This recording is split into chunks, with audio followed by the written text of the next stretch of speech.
we're going to be working on a process to learn some skills. What do you think about juggling? Can everybody do it? Do you know how to juggle? Okay, so if you wanted to learn how to juggle, what would you have to do? Concentrate. Concentrate. Great. When you're in an interview, this is your job, this is your career. You don't just come in there half asleep saying, okay, ask me a question. You're focused. Great. What else when you're juggling? What else is similar to taking interviews? What do you think? Eye contact. Eye contact. I can't do this blind, but if I'm working, I'm thinking about where I am. And when you're working with a person, you're interacting with them in an interview, and you better be connecting. We're going to go through the basics of the whole process of how do you prepare from your home before you ever get to the interview. How can you prepare at home? There's 3 concepts we'll go through on how to be ready for an interview. We'll look at the interview steps. During the interview, it's like dancing with the stars. If you know the steps, you can win the gold. If you don't know the steps, you're going to look pretty foolish and you'll probably not get the top prize, the job or the application or acceptance that you're looking for. So we'll cover the different steps of an interview and how to be ready for each part. And then finally we'll talk about the resume. What's the purpose of a resume or an application, and how do you make yours stand out? You're in competition. It's maybe 100 people or 1,000 people looking for that one spot. What do you have to do to make your resume stand out and make your interview stand out? Okay? These 3 themes, at-home prep, the interview itself, and the resume, I cover in my books. This book has those 3 chapters in great detail, plus 16 more chapters that when you get the job you want, it helps you with tips like time management, effective communications, teamwork, ethics, leadership.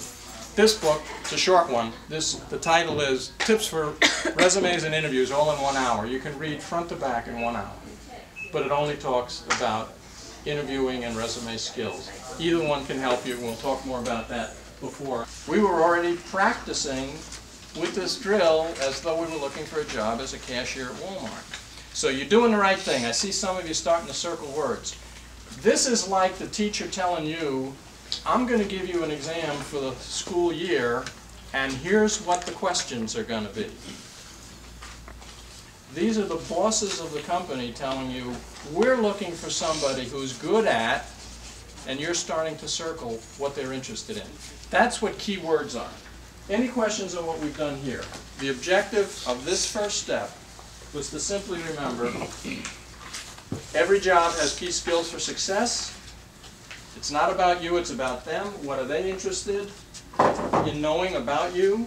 And this is just a way, a technique, a process for you to get ready at home, just like preparing for the final exam. 99% of your competitors who are looking for that same job, they're coming in there thinking, initiative? I don't know. So the key is anticipating the question and preparing for it. How do you prepare for it? I've got an easy form for you, an easy sheet. It can be as simple as just a piece of paper, and you scribble some lines. The first column is the skill, S-T-A-R, and there you just write down these same points. It's your life. You're going to remember.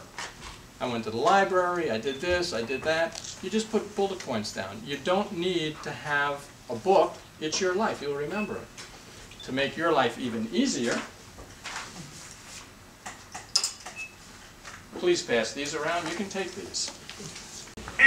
This was a trick question.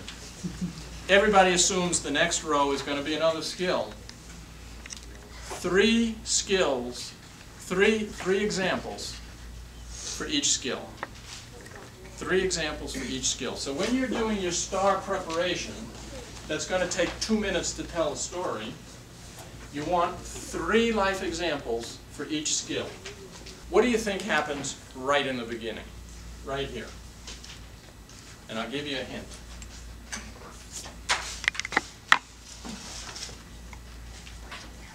Break the ice.